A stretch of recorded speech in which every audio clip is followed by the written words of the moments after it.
let's get controversial.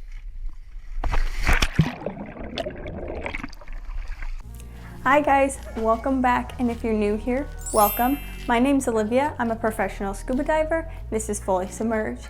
If you're interested in scuba tips, training, and travel, I make a new video about these topics every week, so please consider subscribing, and let's go ahead and get into the video. So first and foremost, I want to start with a disclaimer and just make sure everyone knows that this is all in good fun. Whatever your opinion is your opinion, and that is totally fine. So don't take it too seriously. Yeah, let's just get into it. The first topic I want to talk about is split fins versus non-split fins. So if you've seen my picking your mask fin and snorkel video, then you already know how I feel about split fins, but we'll talk about it a little more now.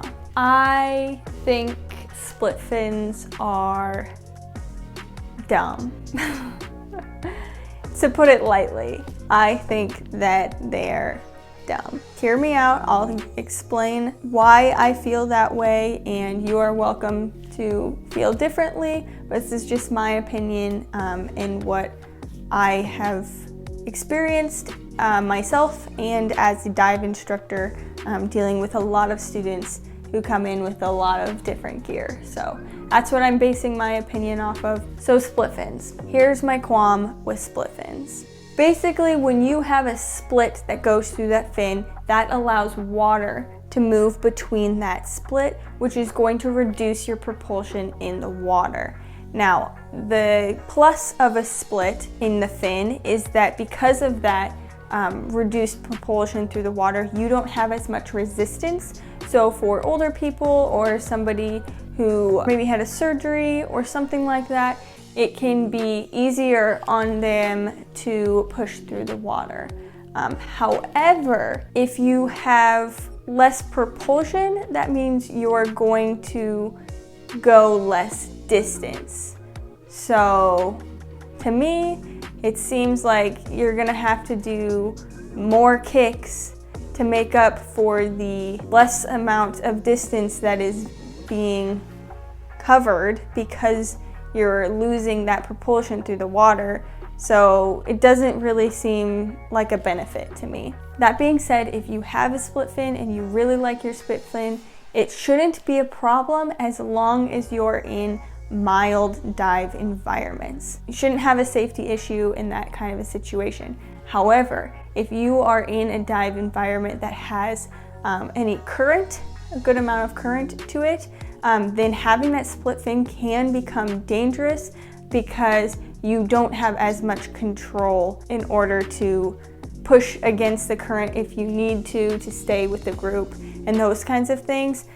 So I do not recommend a split fin in general, but especially not if you are in an environment with a current. But if you're only diving calm environments and you require less tension on your legs while you're diving, then no judgment from me. With that said, however, I think it is important to mention that it is 2021 and scuba technology has vastly increased, and there's a lot of fins out there that are very lightweight and very flexible.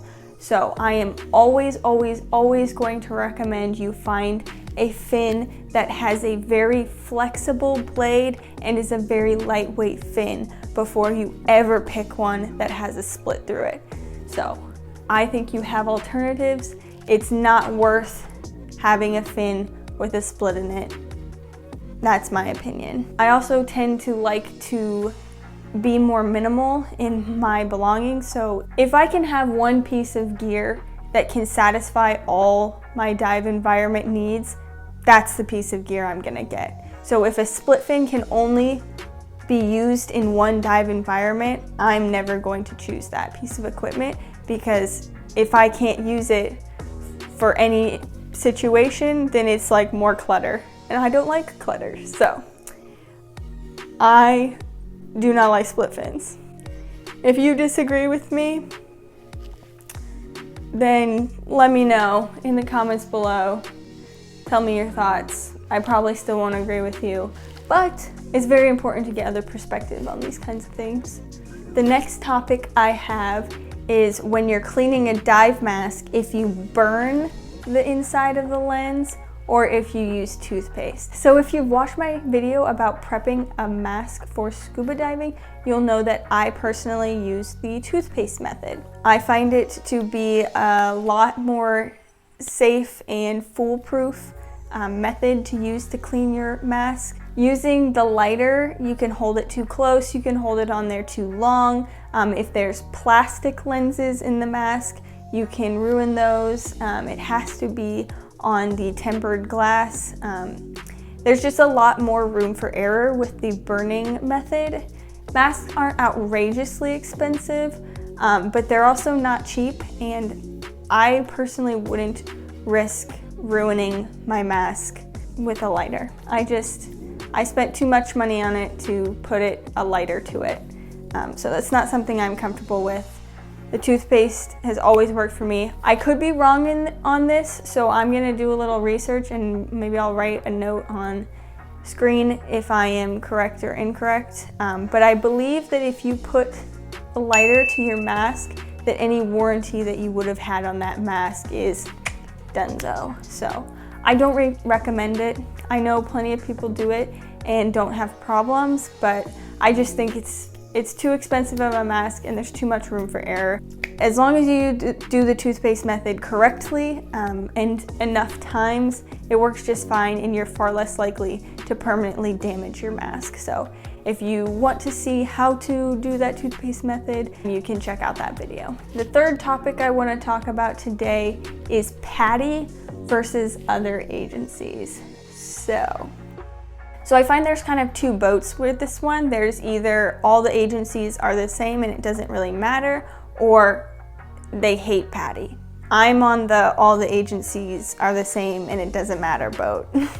I think that your experience is dependent on the instructor, not the agencies. Pretty much all the major agencies have the same standards for their courses. These things can differ in tiny, tiny little details, but for the most part, they base all of their curriculum off of the same set of standards. So, as long as you make sure that your instructor is a really good instructor, takes the time to make sure that you are very comfortable with your skills, doesn't skip over things, and is following those standards, that is far more important than what agency you're diving under. Agency doesn't really matter. There are things about PADI that people don't really appreciate. A lot of people say PADI is an acronym for put another dollar in.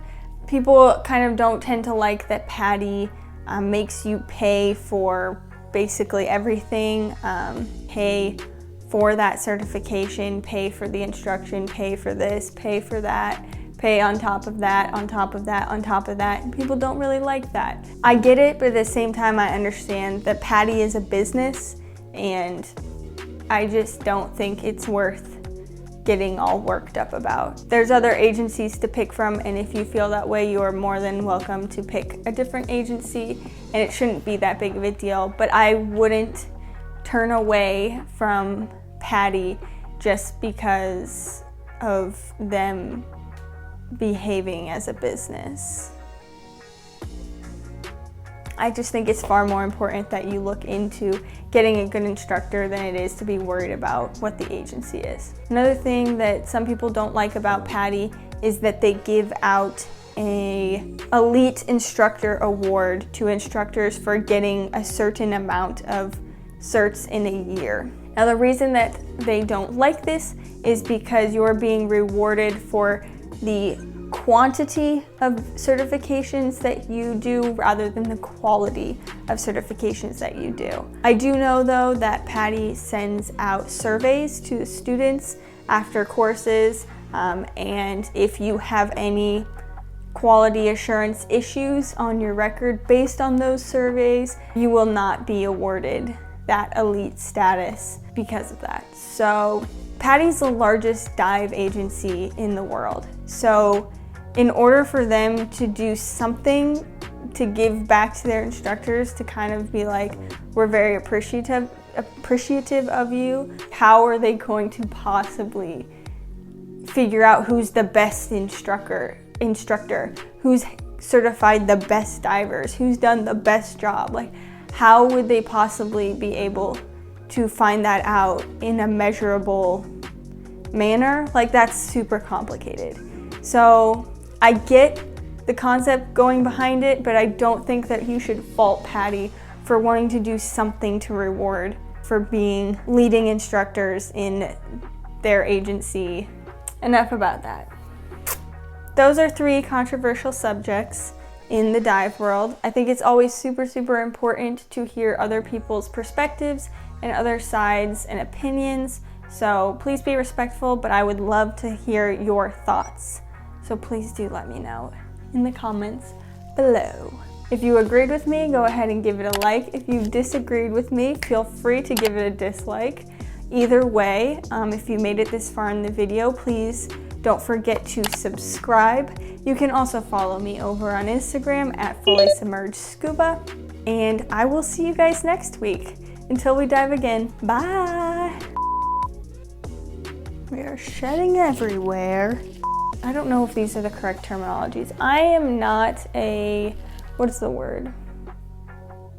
Physicist? Would it be physics? Is this physics?